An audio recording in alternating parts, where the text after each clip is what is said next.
I spent 3 entire months building my father a hand-carved chess set for his 60th birthday. When I say 3 months, I do not mean I tinkered with it on a few lazy Sunday afternoons. I mean 90 days of dedicating every single waking hour outside of my demanding day job to this one singular project. I spent late nights breathing in fine sawdust, carefully shaping blocks of premium walnut and maple until my fingers were calloused, blistered, and numb. Every single piece was designed with a specific, deeply personal purpose. The king was a silent, reverent tribute to my grandfather, Leo. The knights, the rooks, the pawns, they all represented the foundation of our family history, the tools and the trades that built our name. I finished each individual piece with multiple coats of tung oil, rubbing it into the natural wood grain by hand until it caught the light perfectly, giving off a warm, golden glow. I even built the board from scratch, utilizing complex precision joints that took me weeks of trial and error to get exactly right. I lined the inside of the custom wooden box with crushed crimson velvet to protect the pieces. Finally, I engraved a small brass plate and mounted it on the lid. The plate read, "To Dad, 60 years of building things that last. Love, Caleb." I am a forensic accountant by trade. I spend my days tracing hidden assets, unraveling complex shell companies, and finding the illicit money that desperate people try to make disappear. My professional life is built entirely on suspicion, skepticism, and hard, cold, indisputable facts. My job is draining. It shows you the worst sides of human greed. But woodworking, that was my pure escape. It was the only thing that tied me to a genuine sense of peace. Something I learned from my grandfather when I was just a young kid standing in his dusty shop. I thought, maybe foolishly, that if I poured enough of my soul, my time, and my sweat into this gift, my father would finally see me. I hoped he would look past the quiet son who crunched numbers for a living, and finally see a man worthy of his respect. The night of the birthday party was exactly what you would expect from a man like Arthur. He loved a crowd, but only as long as the crowd was entirely focused on looking at him. My mother, Patricia, had rented out the expensive back room of a high-end steakhouse downtown. There were about 40 people gathered there, a mix of local contractors, old drinking buddies, and neighbors who wanted free food. The room smelled heavily of expensive, overpowering cologne, seared ribeye steaks, and spilled draft beer. I sat quietly at the far edge of the long table, nursing a simple glass of ice water, watching the loud spectacle unfold around me. Then came the golden child, my older brother, Vance. Vance walked in 30 minutes late, intentionally ensuring he made a grand entrance. He was loud, boastful, and wearing a tailored suit that probably cost more than my first used car. He was everything Arthur desperately wanted in a son. Vance was a flashy salesman, a fast talker, a guy who could sell ice to an Eskimo and immediately brag about his massive profit margin. He did not build things. He did not understand the quiet value of honest, invisible work. But my father absolutely adored him. Whenever Vance spoke, no matter how trivial the topic, Arthur leaned in and hung on every word. Whenever I tried to speak, Arthur would conveniently need to check his phone or flag down a waiter. When it was finally time for the gift presentation, the noisy room quieted down. Vance went first naturally. He stood up, raised a glass of expensive bourbon, gave a booming, theatrical toast about what an absolute legend the old man was, and slid a sleek, velvet jewelry box across the white tablecloth. Arthur eagerly opened it. Inside rested a heavy, silver, store-bought Rolex watch. Vance had probably spent 10 minutes picking it out at a mall and slapped down a high-limit credit card to pay for it without a second thought. My father's face lit up like he had just won the state lottery. He immediately unbuckled his old watch, strapped the shiny new Rolex to his wrist, and held his arm up high for the entire room to admire. He clapped Vance on the shoulder, pulling him into a tight, proud hug, declaring him the best son a man could ask for. Then the spotlight shifted to me. It was my turn. I felt a tight, anxious knot form in my stomach, that familiar, stupid, childlike hope bubbling up yet again. I handed him the heavy, brown paper-wrapped box, meticulously tied with thick twine. I watched his rough hands as he pulled the twine apart. I watched his eyes dart across the wood. He lifted the lid. He looked down at the polished, hand-carved wood, the shiny brass plate with his name, the 32 pieces resting perfectly in their velvet indentations. He did not pick up a single piece. He did not reach out to run his thumb over the smooth, oiled wood. He did not ask how long it took. He just stared at it for about 2 seconds, gave a very tight, incredibly thin smile, and let the heavy lid drop shut with a hollow, dismissive thud. "Ah, that is something," Arthur said. That was the entirety of his reaction. 3 dismissive words. He slid the heavy box to the side, pushing it carelessly next to a stack of dirty, smeared dessert plates, and immediately raised his glass back to the crowded room. "Who needs another round of drinks?" He shouted loudly. The crowd cheered enthusiastically. The moment was over. I was completely over. I stayed for another excruciating 45 minutes, making empty, polite small talk with strangers, watching the restaurant lights bounce off the glass of his new Rolex. Then, feeling entirely invisible, I quietly slipped out the back door into the cold night. Nobody even noticed I had left. The next morning, the air outside was sharp, biting, and unseasonably cold. I woke up with a dull headache, not from alcohol, but from the lingering emotional hangover of the previous night's profound disappointment. As I was getting dressed, I realized I had left my good, heavy leather jacket draped over the back of my chair at the steakhouse. I called the restaurant's morning staff, but the manager informed me that my mother had kindly taken it home with the leftover birthday cake. It seemed simple enough. I would just drive over to my parents' house, quietly grab the jacket from the hallway, and leave immediately before the inevitable Sunday morning family tension had a chance to set in. I pulled my truck into their long concrete driveway just past 8 in the morning.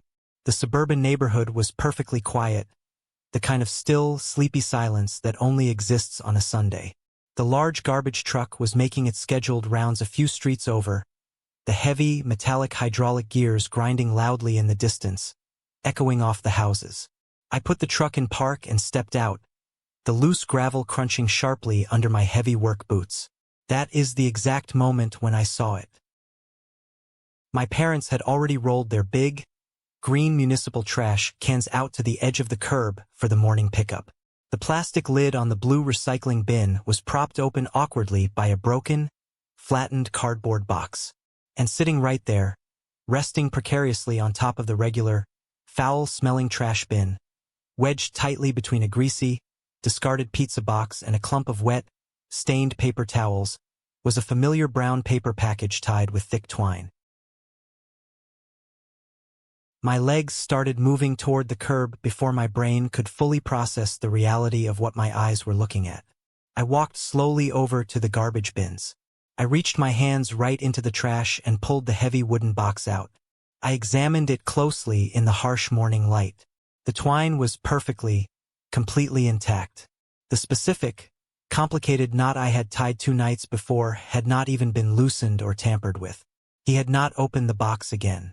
He had not taken it out to look at the pieces in the daylight. He had just callously swept it off the restaurant table at the end of the night, brought it home, and tossed it straight out with the household garbage. I stood there on the edge of the concrete sidewalk, holding 3 months of my life, holding my quiet, desperate plea for a father's love, while it was literally covered in damp coffee grounds and discarded food wrappers. I slowly lifted my head and looked up at the large, 2-story house. Through the massive, spotless kitchen window, the bright morning sun illuminated the room perfectly. I had a clear, unobstructed view. I could see my father sitting comfortably at the kitchen table. He was casually reading the Sunday newspaper, a steaming ceramic mug of coffee resting in his hand, and catching the morning sunlight, flashing brightly as he turned the broadsheet page, was the heavy silver Rolex. He was throwing his head back, laughing warmly at something my mother had just said from across the room. He looked completely, utterly at peace. He had just casually thrown away his son's heart like it was an empty soda can, and he was currently having a lovely, relaxing Sunday morning. I did not yell. I did not storm through the front door, slam my fists on the table, and demand an emotional explanation. I did not shed a single tear. Something deep inside my chest, a small, fragile, pathetic little thing that had been desperately trying to survive for 32 years, just quietly, permanently died. And in its place, a very cold, very clinical, incredibly dark void opened up and swallowed everything else. I am not a man who throws tantrums. I am a forensic auditor. When something in a ledger does not add up, I do not get emotional. I get meticulously obsessive. I look for the hidden discrepancy. I ruthlessly follow the paper trail until I find the rot. I stood in the driveway and looked at the smiling man in the window, completely oblivious to the fact that he had just severed the absolute final thread holding our relationship together. I wiped a smear of grease off the wooden box and placed the chess set very carefully into the passenger seat of my truck. I closed the heavy metal door silently, ensuring I made no noise. I put the truck in reverse and drove away. I never went inside to get my leather jacket. I never texted my mother to say I was safe. I drove straight home, sat down at my small kitchen table, and opened my laptop. If my father truly believed that my meticulous woodworking was completely worthless, he was about to find out exactly what I could do when I applied that same meticulous attention to detail to his hidden financial records. To truly understand the absolute, chilling finality of that Sunday morning, you have to deeply understand the toxic family dynamic I grew up in. I was what modern family psychologists refer to as the designated scapegoat. Vance, on the other hand, was the undisputed golden child.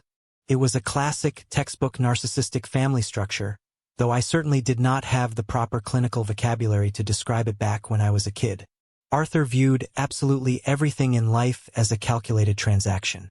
Love, basic respect, paternal attention, they were all treated as valuable currencies, and he only ever invested his currency into assets he believed would yield a high, visible return.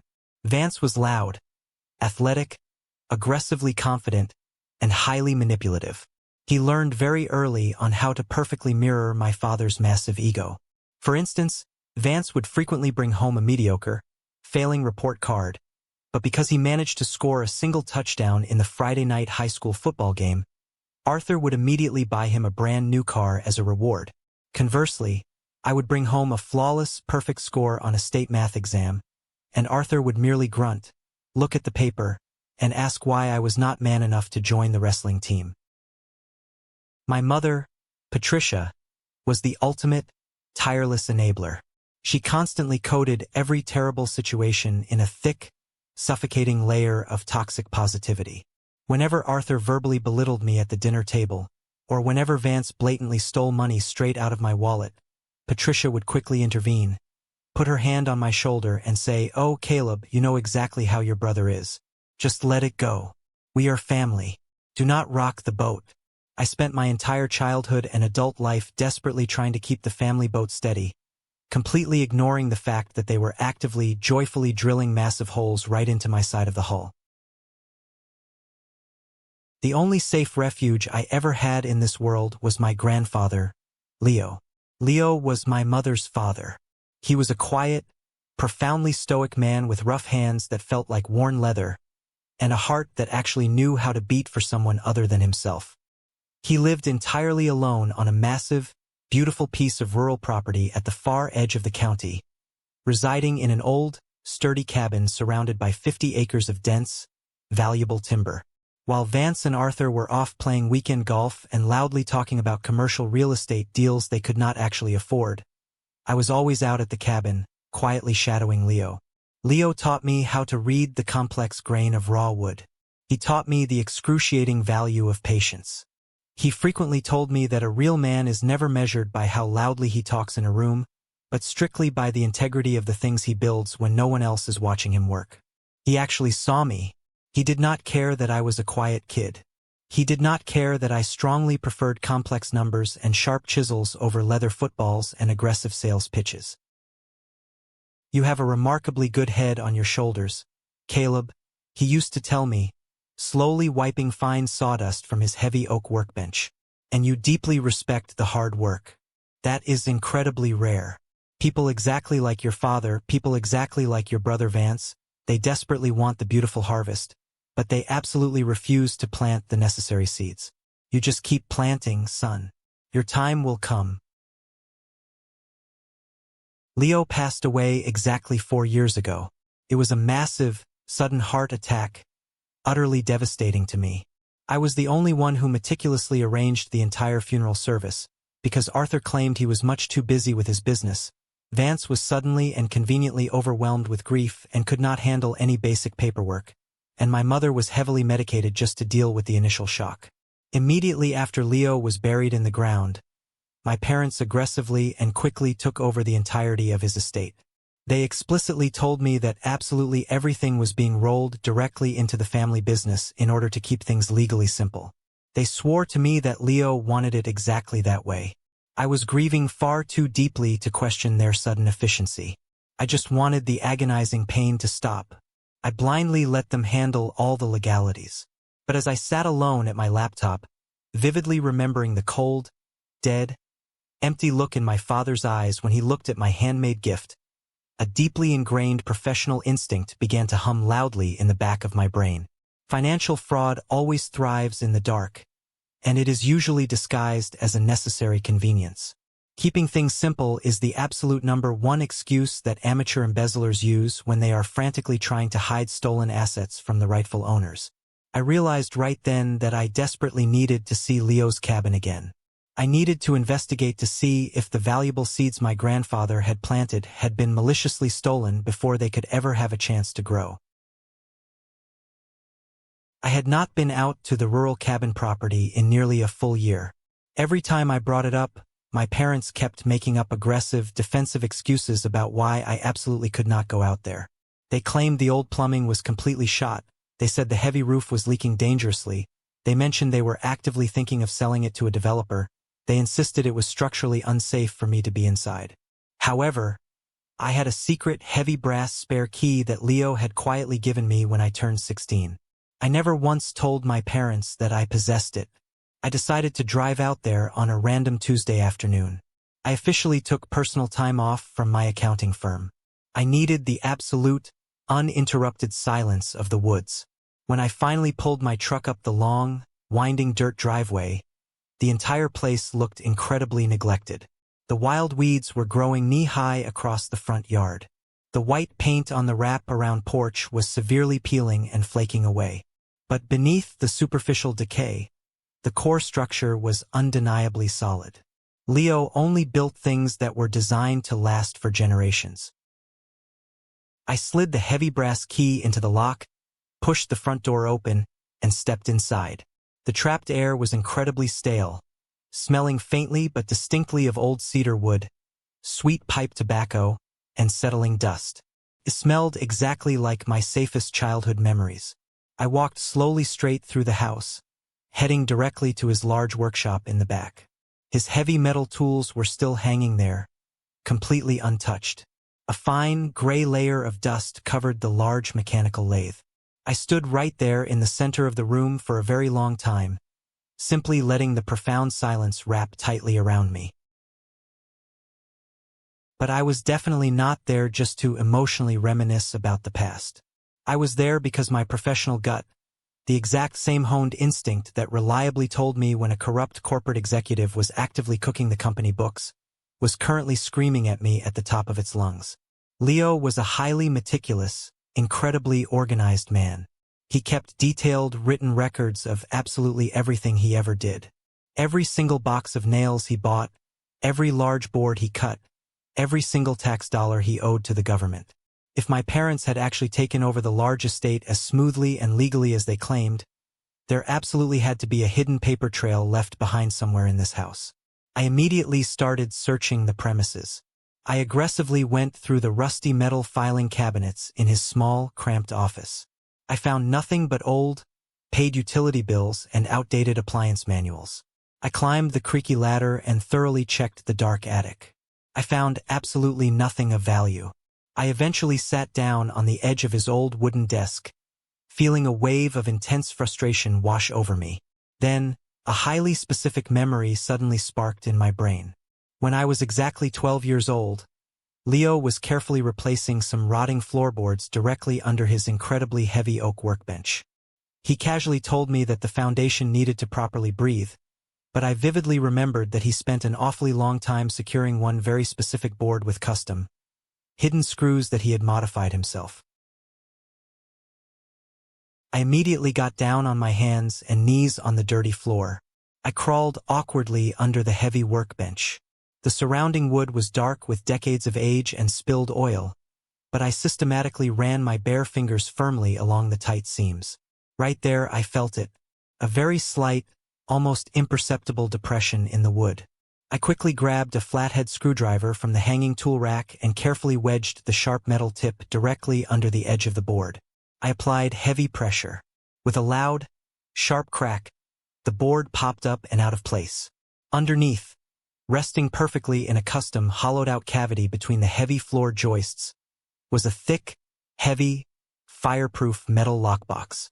It was completely covered in a thick layer of dust. It featured a heavy-duty, four-digit mechanical combination lock. I used my shirt sleeve to brush the thick dirt away from the dials. I sat back and thought deeply about the specific numbers Leo actually cared about in his life. I reached out and slowly rolled the metal dials to the exact month and day of my own birthday. Click. The heavy metal latch sprang open instantly. Inside the box, the trapped air smelled powerfully like old, dry paper. There were several thick stacks of official bank statements, heavy property deeds, and detailed tax returns dating back 30 years. But sitting right on top of everything else, completely demanding my attention, was a thick manila envelope, securely sealed with dark red wax. On the front of the envelope, written in Leo's neat, unmistakable block handwriting, it clearly said, "For Caleb. Open only when I am gone." My heart hammered aggressively against my ribs. My hands were physically shaking as I broke the brittle wax seal. I slowly pulled out a large stack of legal documents. The very first page was a pristine, official copy of his last will and testament, cleanly dated just 2 months before he suddenly died. Possessed a raised notary stamp. It was fully legal. It was incredibly real. I took a deep breath and I started to carefully read. The dense legal jargon was incredibly thick, but I read and interpret complex financial contracts for a living. The direct translation of the document was violently, undeniably clear to me. Leo did absolutely not leave everything to my mother to be conveniently rolled into the family business. The legal will stated, explicitly and without any room for misinterpretation, that the physical cabin and the surrounding 50 acres of valuable timberland were to be placed immediately into a direct, irrevocable trust. The sole, exclusive beneficiary of that specific trust was me, Caleb. Furthermore, as I turned to the second page, I discovered there was a secondary high-yield investment account, a diverse stock portfolio that Leo had quietly and intelligently built over 40 long years. The final balance listed on the attached, official bank statement was absolutely staggering. $2 million. Every single cent of that money, along with the entire physical property, was legally, rightfully mine. Leo had thoughtfully attached a handwritten, personal letter to the very back of the legal will. I slowly unfolded it, the stiff paper crinkling loudly in the completely quiet room. Caleb, the letter read, "If you are reading this specific document, it means I am finally gone. I am legally leaving this entire property and the accompanying funds to you, and absolutely only to you. Your father is a reckless, arrogant man with a massive hole in his soul that money will simply never be able to fill. Your brother Vance is merely his hollow shadow. And your mother, bless her weak heart, will gladly give them whatever they demand just to keep the fragile peace in the house. You are the absolute only one in this entire bloodline who truly understands the profound value of a hard-earned dollar and the actual sweat it takes to earn it. Do not let them take this away from you. Build your own life, my son." I sat on the dusty floor and read that short letter 3 consecutive times. My vision began to blur slightly, but absolutely not from tears of grief or sadness. It was from a quiet, calculating rage so incredibly pure and concentrated that it literally felt like freezing ice water pumping directly through my veins. $2 million. Plus the massive acreage of land. I sat there and intensely thought back to the 4 years that had passed since his funeral. Arthur had mysteriously, suddenly expanded his failing contracting business. Out of nowhere, he bought an entire new fleet of expensive, heavy-duty trucks. Vance suddenly quit his mediocre, mid-level corporate sales job, immediately bought a massive, sprawling house in the expensive suburbs, and started casually wearing brand-new Rolex watches. And whenever I politely asked my mother about the final status of Leo's estate, she would theatrically sigh, put her warm hand on my arm, and sadly say, "Oh, Caleb, there were just so many hidden debts. We barely managed to break even after paying the hospital. We had to take out a massive bank loan just to keep the family business afloat."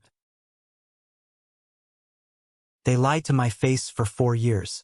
They did not just casually lie to spare my feelings. They committed calculated, felony fraud. They had maliciously intercepted the estate, highly likely bypassing the local probate court entirely by directly forging official documents or illegally manipulating my mother's legal status as his surviving daughter. They blatantly stole my designated inheritance to completely fund their pathetic, flashy, superficial lifestyles, all while simultaneously treating me like absolute dirt on the bottom of their shoes. Arthur casually threw my handmade, heartfelt gift in the trash because he had zero fundamental respect for me.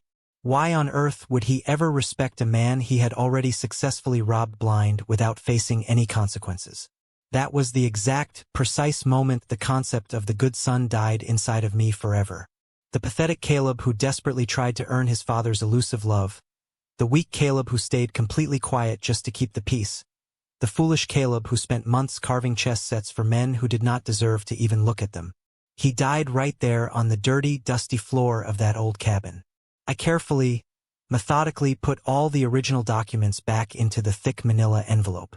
I securely closed the heavy metal lockbox and shoved it deep back under the floorboards, replacing the wood perfectly. I stood up, brushed the thick dust off my jeans, and walked out to my truck. I did not feel sad anymore. I felt incredibly dangerous. I had the specific tools, I had the professional skills, and now I finally had the ultimate motive. They desperately wanted to play a high-stakes game of hidden assets and financial liabilities.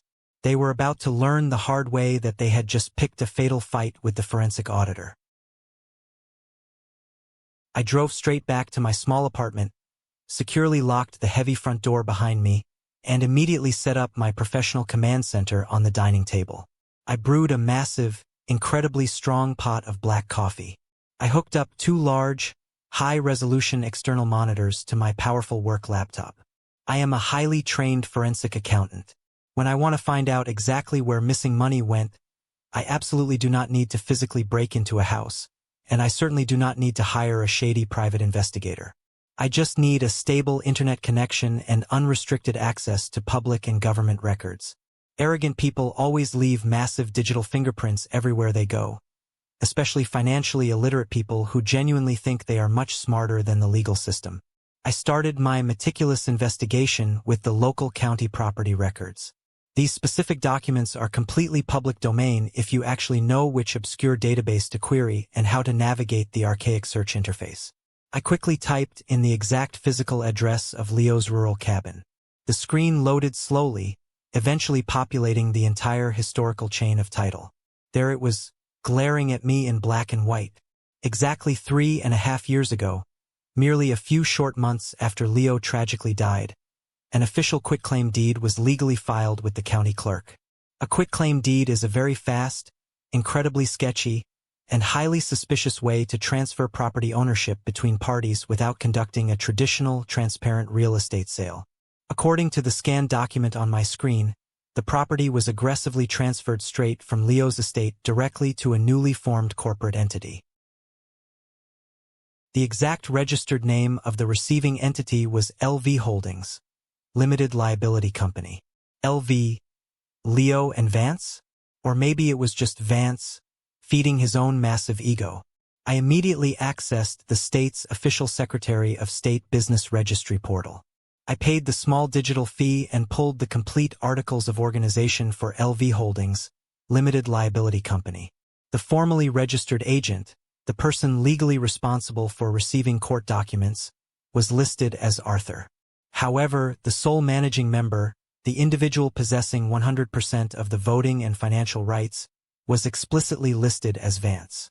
They had deliberately set up a classic textbook shell company. They legally transferred my grandfather's highly valuable land directly into an obscure corporate structure controlled entirely by my older brother. Next, I critically needed to figure out exactly how they successfully bypassed the completely legal, notarized will I currently held securely in my physical possession. I logged directly into the county probate court's online portal and formally requested the complete digital case file for Leo's estate. It cost me exactly $20 and required a frustrating 5-minute wait for the massive PDF file to finally hit my secure email inbox. I opened the file and started scrolling through the pages. They had officially filed an entirely different will with the court. I placed my grandfather's original will right next to the glowing monitor. The fraudulent one filed in the court system was suspiciously dated just 2 weeks before his actual death, a time when I personally knew he was lying in a hospital bed, heavily medicated on strong painkillers, and constantly slipping in and out of consciousness. The signature on the court-filed will was a jagged, shaky, completely unnatural mess. It explicitly left absolutely everything he owned directly to my mother, Patricia, and as the newly appointed sole beneficiary of the entire estate, she had immediately signed an aggressive, sweeping power of attorney directly over to Arthur. Arthur then subsequently used that legal power to execute the rapid property transfer straight to Vance's newly minted shell company. It was a textbook, highly illegal, fraudulent transfer. They had either aggressively coerced a dying, confused man, or they had outright forged his signature themselves, specifically to supersede the real legal will. Then they shamelessly laundered the real estate through a limited liability company to hide it from me, knowing with absolute certainty that I would never ask to see the dense probate files because I foolishly trusted them as my family. My mother knew everything. She absolutely had to know. She physically signed the comprehensive power of attorney document. She willingly handed the keys to the entire kingdom directly over to Arthur and quietly watched him hand it all to Vance. She did all of this while constantly baking me warm casseroles and aggressively telling me I needed to be a much more supportive brother to Vance. I picked up my cell phone and immediately dialed Matt. Matt was an absolute bulldog of an estate litigator. I had worked closely with him in the past on several massive corporate embezzlement cases. He was definitely not cheap, billing hundreds of dollars an hour, but he was ruthlessly efficient, completely cold-blooded in the courtroom, and he hated lazy fraudsters almost as much as I did. "Caleb," Matt answered loudly on the second ring. "You usually do not call my personal cell phone on a late Wednesday night unless someone is actively hiding millions of dollars in an offshore Caymans account. What is the emergency?" "Not the Caymans this time, Matt," I said, my voice completely dead, flat, and chillingly calm. "Just a pathetic, amateur shell company located right here in our own county. I need to formally hire you, personally, as a private client." "Who exactly is the primary target?" he asked, his tone instantly shifting from a friendly colleague to a highly focused predator. "My father, my mother, and my older brother," I replied without a single ounce of hesitation. I could actually hear the distinct shift in his breathing over the phone line. He went completely silent for about 3 seconds. "Send me the encrypted files right now," he finally said. I spent the next 4 continuous hours meticulously compiling a massive, undeniable digital dossier. I perfectly cross-referenced the shaky, fraudulent will against the pristine, original one. I pulled all the historical property tax records, definitively showing that Arthur had been illegally paying the annual taxes on the cabin property using funds directly siphoned from his own commercial contracting business. This proved he was actively, illegally commingling his corporate assets with the stolen estate property. I then tirelessly traced the massive $2 million investment account. They had liquidated the entire portfolio within weeks of Leo's death. The digital trail clearly showed massive, undeniable wire transfers directly into Vance's personal checking accounts and Arthur's corporate business accounts. They had not just stolen my rightful inheritance. By executing these specific transactions, they had explicitly committed severe federal tax evasion, massive wire fraud, and blatant criminal forgery. They were incredibly, surprisingly sloppy. They acted exactly like arrogant, untouchable criminals who genuinely thought they would never, ever be subjected to a professional audit. They were completely, devastatingly wrong. By 2 in the morning, my eyes were burning from staring intensely at the bright monitors, but my mind was operating with terrifying, crystal-clear precision. I packaged the entire dossier into a highly secure, password-protected file and emailed it directly to Matt. He called me back less than 20 minutes later. He had clearly been reading the documents as fast as I sent them. "This is incredibly damning, Caleb," Matt said, his voice laced with genuine professional awe. "They left a paper trail a mile wide. The forged signature is bad enough, but the wire transfers. The IRS is going to absolutely crucify them for failing to report this as income, let alone the fact that the underlying funds were stolen. How do you want to handle this? We can file a civil suit tomorrow morning, drag them through years of painful discovery, and bleed them completely dry with legal fees." "No," I said, staring at the screen, looking at the spreadsheet detailing exactly how much of my grandfather's legacy they had burned through to buy luxury watches and oversized houses. "A civil suit gives them time to hide the remaining cash. It gives my mother time to cry and beg. It gives Arthur time to hire a defense attorney and try to intimidate me. I absolutely do not want a long, drawn-out fight, Matt. I want a total, instantaneous execution." "What exactly are you proposing?"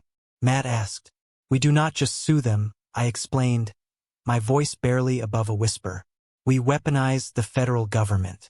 I want you to officially report the massive, undocumented wire transfers directly to the IRS Criminal Investigation Division by tomorrow afternoon.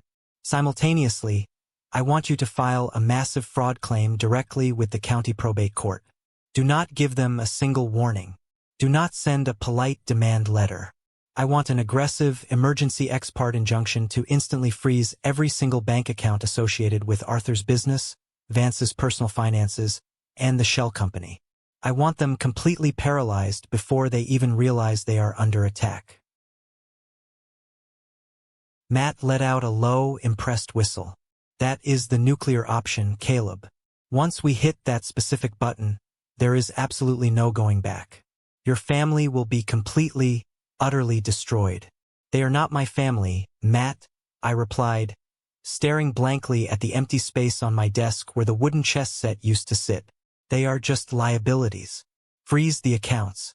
The following morning was a masterpiece of cold, calculated execution. I woke up at exactly 5 in the morning, feeling strangely refreshed, as if the burden of trying to maintain a relationship with a family of predators had finally been lifted from my shoulders. I sat at my laptop and watched the clock. My plan was not to react to them, but to initiate an event so catastrophic that it would force them to react to me. I had successfully compiled every single piece of evidence, from the forged will signatures to the suspicious wire transfers, into a comprehensive tamper-proof packet. I spent those early hours finalizing the report for the Internal Revenue Service. It was a beautiful piece of accounting, if I do say so myself. I meticulously detailed how Arthur had attempted to disguise stolen estate funds as legitimate business revenue for his contracting firm. I then cross-referenced the dates of the luxury purchases, the Rolex watch Vance wore, the down payment on his new house, with the exact moments my grandfather's investment portfolio was being liquidated. It was not just fraud. It was a paper trail of absolute arrogance. My girlfriend, Audrey, stopped by around noon with a thermos of coffee. She had been my rock throughout this entire nightmare. She never once told me I was overreacting, and she never once suggested I forgive them. She knew exactly what they had done to me, and she was the one who helped me stay grounded when I wanted to scream at the ceiling. She watched me work, her eyes scanning the folders on my screen. "You look like you're preparing for war," she said softly, setting the coffee down. "It's not a war, Audrey," I replied, my fingers moving across the keyboard as I entered the final filing codes for the probate court. "It's an audit, and they are about to receive a failing grade that they cannot bribe their way out of." She leaned down and placed a hand on my shoulder. "You know you deserve all of this, right? You deserve the truth and you deserve the cabin back. Don't let them convince you that you're the villain here. I told her I was starting to believe that, and for the first time in my life I actually meant it. She said she was not going anywhere, and she refused to date a man who did not know his own worth. I had to excuse myself for a moment to check on a minor technical issue in the living room, just to hide the fact that my eyes had become slightly dusty. As I worked, I thought about the community perception of my family. To everyone else, they were the salt of the earth types, the hard-working contractor, the sweet-natured mother, the successful salesman's son. They thrived on that image. They needed that image to be successful. By destroying the legal foundation of that image, I was essentially dismantling their entire social existence. I hit the submit button on the probate petition. It was a digital send that felt like pulling the pin on a grenade. I then sent the master copy of the IRS report to Matt's secure server. Everything was in motion. There was no way to stop it now. Even if I wanted to call them and beg for forgiveness, the legal wheels were turning, and they were not going to stop until the accounts were frozen and the investigations were opened. When I saw my father was buying Vance's lifestyle with my grandfather's money, a new level of coldness settled in my chest. I knew then that the only way to heal was to rip the rod out entirely. The final phase of the operation was the most delicate, ensuring the emergency injunction reached the banks before they could move the remaining liquidity. Arthur had a tendency to panic when things went wrong, and I knew that if he suspected anything, he would immediately try to drain the accounts into untraceable overseas holdings. I had to be faster than his fear. I contacted Matt one last time, just as the courthouse was opening for the day. He confirmed that a judge had already reviewed the ex parte petition, the emergency request for immediate action without notifying the other party, and had signed it. The judge had been presented with the clear evidence of forged signatures and the testimony I had gathered from Harlan, my grandfather's neighbor and best friend. Harlan had been more than happy to sign a sworn affidavit confirming that my grandfather had been clear about his intentions for the cabin and the estate. With the judge's signature, the court bailiffs and local bank compliance officers were now legally empowered to freeze the assets. "It's done, Caleb," Matt said, his voice clipped and efficient. "The banks have been notified. The LLC accounts, the personal accounts, the business operating accounts, they're all locked down as of 9 a.m. They can't spend a single cent without a court order." "Did they realize what was happening?" I asked. "I imagine Arthur is currently screaming at a bank teller in the downtown branch," Matt said dryly. "The injunction also requires him to appear for a deposition regarding the estate distribution within the next 48 hours. He's going to have a very bad day." I thanked Matt and hung up the phone. I walked over to the window and looked out at the street. The sun was shining, and people were going about their daily business, completely unaware that a family empire built on stolen memories and forged ink was currently collapsing in real time. I felt a strange sense of clarity. For the last time, I thought about the family committee that my mother always mentioned, that invisible group of people who supposedly decided how we were all supposed to behave. I realized that the committee never existed. It was just a tool Arthur used to suppress anyone who dared to question his authority. And now I had essentially burned that committee to the ground. I went back to the computer and pulled up my bank account. I didn't have millions, but I had enough. I had my own work, my own integrity, and now I was finally reclaiming the one place that made me feel human, the cabin. The next few days were going to be chaos. I knew they would try to reach me. They would call, they would text, they would show up at my apartment. My mother would probably try her casserole diplomacy, hoping that a pan of chicken and rice would make a $2 million fraud disappear. My father would likely threaten me with everything from legal disinheritance to physical violence. But I had made my plan. I had a life to build, and for the first time in 32 years, I wasn't looking over my shoulder to see if my father was watching. I was moving forward, and I was doing it with the weight of the law and the ghost of my grandfather standing firmly behind me. 6 months after the disastrous birthday party, the silence had become the defining feature of my life. I had been productive, I had been focused, and I had been building a future that felt like mine. Then the inevitable happened, the invitation to Thanksgiving. It was an old tradition, one that usually felt like an endurance test.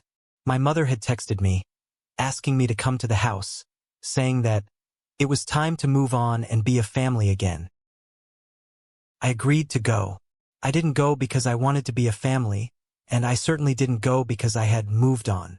I went because I wanted to see the look on their faces when the reality of their situation finally hit them. The house was exactly as I remembered, yet somehow it felt smaller. When I walked in, the tension was so thick you could cut it with a knife. Arthur was standing by the fireplace, his face a permanent shade of purple-red. He was wearing an expensive sweater, but he looked disheveled, as if he hadn't slept in weeks. Vance was sitting at the kitchen island, his face buried in his hands. He didn't even look up when I walked in. "You have some nerve showing your face here," Arthur growled, not even offering a greeting. "It's Thanksgiving, Arthur," I said, my voice eerily calm, cutting through his aggression like a blade. "I thought we should talk about the family business." My mother, Patricia, rushed into the room, her hands covered in flour. She looked exhausted, her eyes red and puffy. "Caleb, please, we don't need this today. Can't we just have dinner?" "Dinner?" I asked, looking around the room. "Is that what we're calling it? I'm here because I think you all need to understand exactly where you stand." Vance finally looked up. He looked haggard. "You're a real piece of work, man. You know they took the cars? They took the accounts? The bank came and seized everything." "I know," I said. "I'm the one who provided the records that made it possible." Arthur took a step toward me, his hand raised as if he were going to strike me, just like he used to when I was a kid. But I didn't flinch. I just stared at him, unblinking. He saw something in my eyes that stopped him. A complete, total lack of fear. He was no longer looking at the quiet kid who ate mashed potatoes in silence. He was looking at a man who had already stripped him of his power. "You think you've won?" Arthur hissed. "You're just a spiteful, small-minded little accountant. I built that business. I built this life. You built a house of cards on a foundation of lies," I replied. "And you used someone else's money to do it." The kitchen was so silent that you could hear the hum of the refrigerator. Arthur stood there, his chest heaving, his face still twisted in a mask of impotent rage. I slowly reached into my jacket pocket and pulled out a single, neatly folded document, the notice from the probate court formalizing the freezing of the LV Holdings accounts. I laid it on the kitchen island, right next to a plate of deviled eggs. "I didn't just come here to ruin your Thanksgiving," I said, my voice steady, professional, and entirely devoid of the emotional baggage I had carried for 3 decades. "I came here to provide you with a reality check. The court has granted an emergency injunction. Every single asset that was tied to the fraudulent estate transfer is now under judicial supervision. That includes the cabin, the timberland, and the remaining balance of the investment account." Vance let out a bitter, mocking laugh. "You think you're going to get it? You're going to have to spend the next 10 years in court. You're going to spend every cent you have on legal fees. You'll be just as broke as us." "I'm not spending my own money, Vance," I said, looking him straight in the eye. "I'm using the interest generated by the trust that the court has already restored to me. You see, the bank acted on the evidence of forgery within hours. The ownership of the cabin has already been moved to my name as the sole rightful beneficiary. The rest is just a matter of cleaning up the mess you made." My mother started to cry, the soft, wet, pathetic sound of someone who had never had to face a consequence in her life. "Caleb, honey, please, we were just trying to keep things fair. You thought I wouldn't notice?" I asked. "You thought I would be too busy working at the hardware store to look at my grandfather's will? You underestimated me, Mom. That was your biggest mistake." Arthur slammed his hand against the wall. "I want you out of this house. You are no longer welcome here."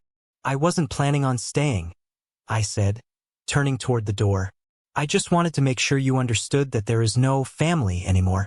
There is only the law, and the law says you have to pay back every cent you stole." I walked toward the front door, my boots clicking on the floorboards with a sense of finality that felt like walking on air. I didn't look back at them. I didn't need to. I knew exactly what they were. They were just people who had lost their power, and for the first time I wasn't afraid of them. I was free.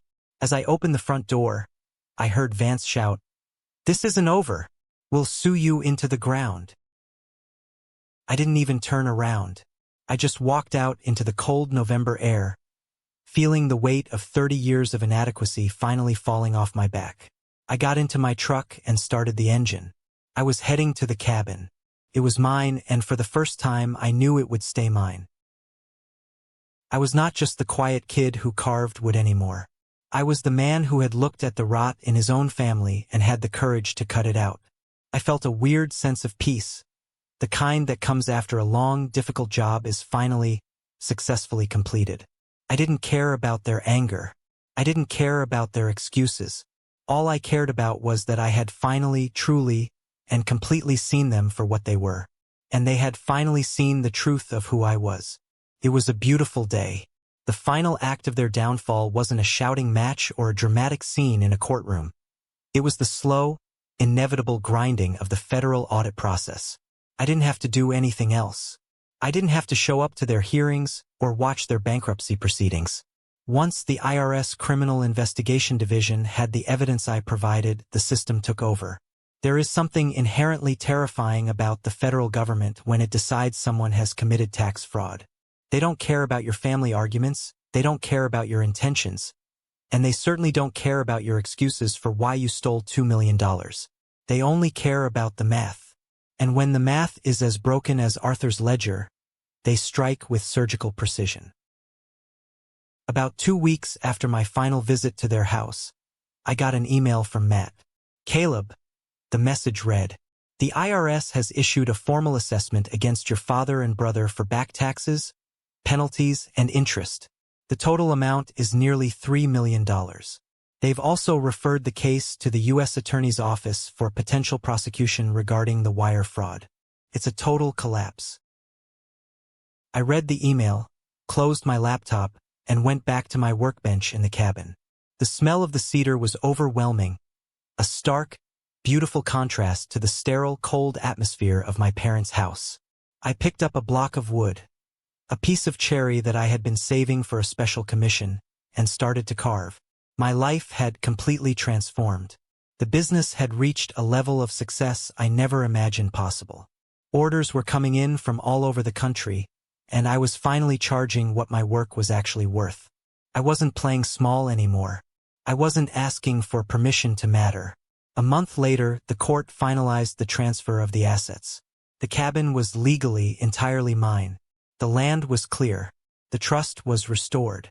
I spent the summer restoring the cabin to its former glory. I fixed the roof, I updated the plumbing, and I created a workshop that would have made my grandfather proud. I remember the day I finally put the chess set back on the table by the window. It wasn't the one I'd given my father, of course. That one was gone, likely lost in the trash or discarded during the seizure of their house.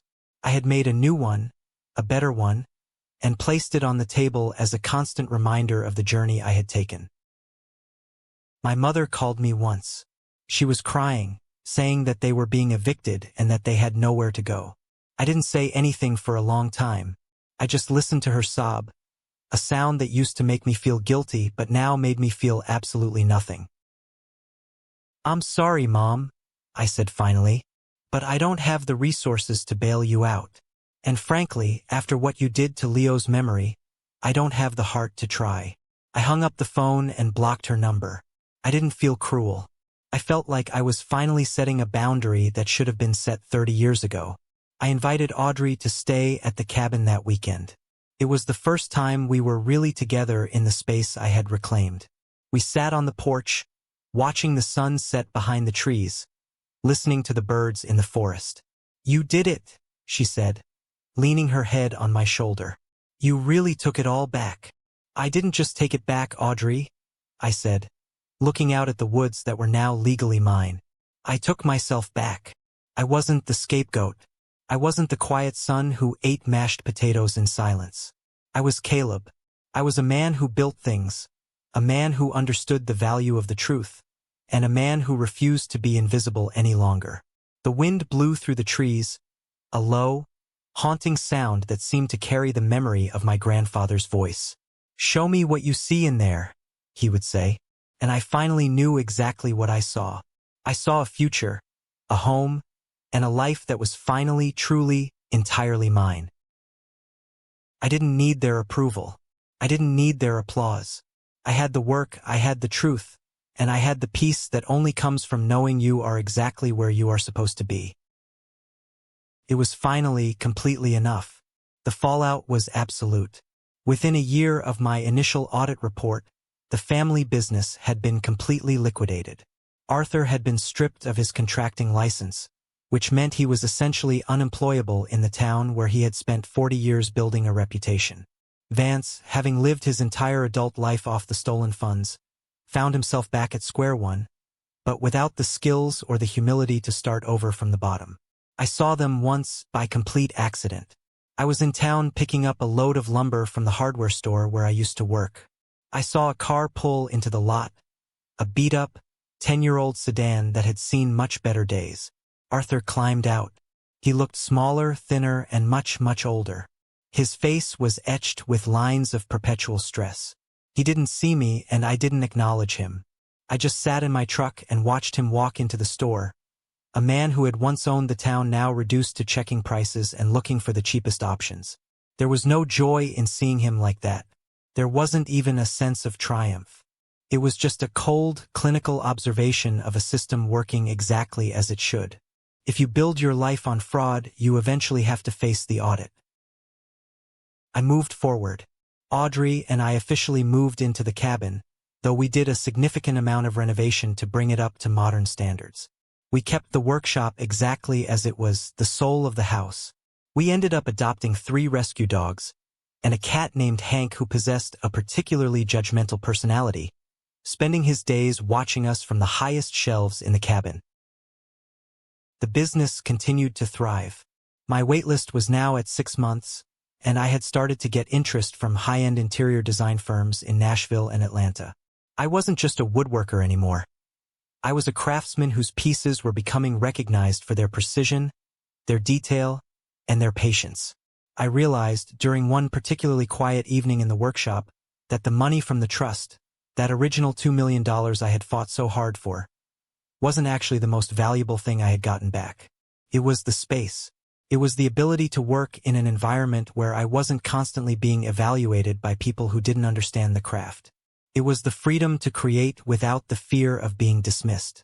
I had been told my whole life that I was the quiet one, and for a long time I believed that meant I was missing something. But I learned that silence is actually a tool. It's the space where the work happens. It's where the wood tells you what it wants to be. I stopped checking the news. I stopped asking my relatives for updates on my parents.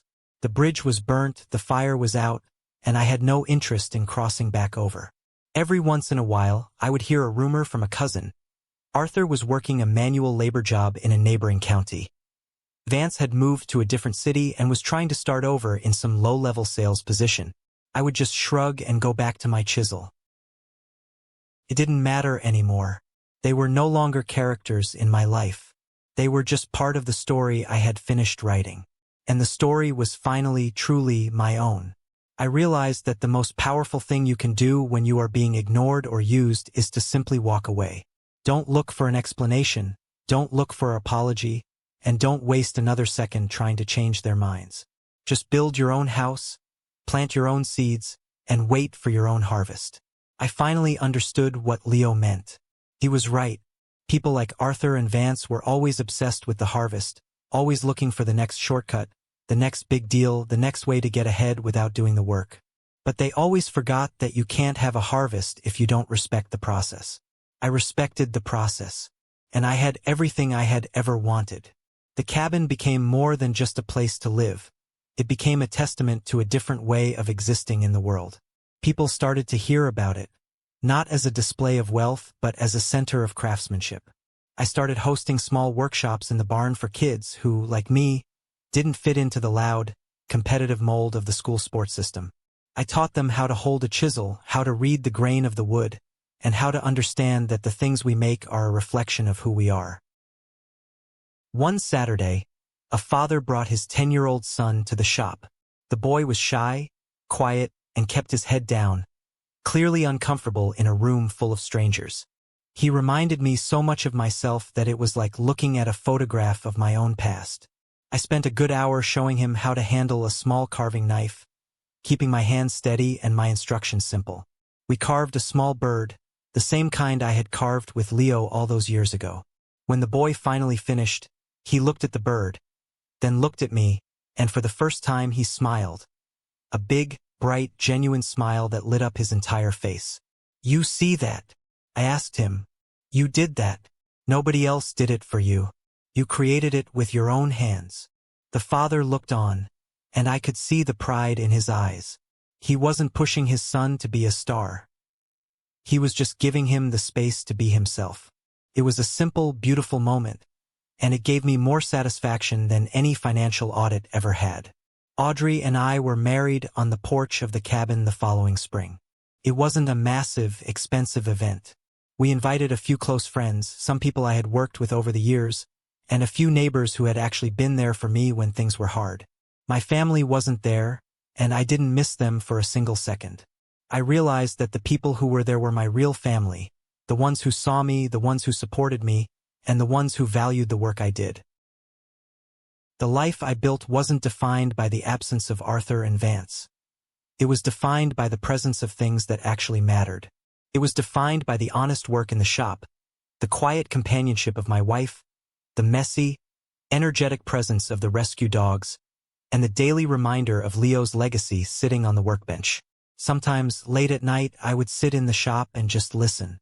The woods were quiet, the air was still, and there was no sense of urgency. I had everything I needed. I had paid off every debt, the emotional ones, the legal ones, and the ones I had inherited from a father who didn't know the difference between a price and a value.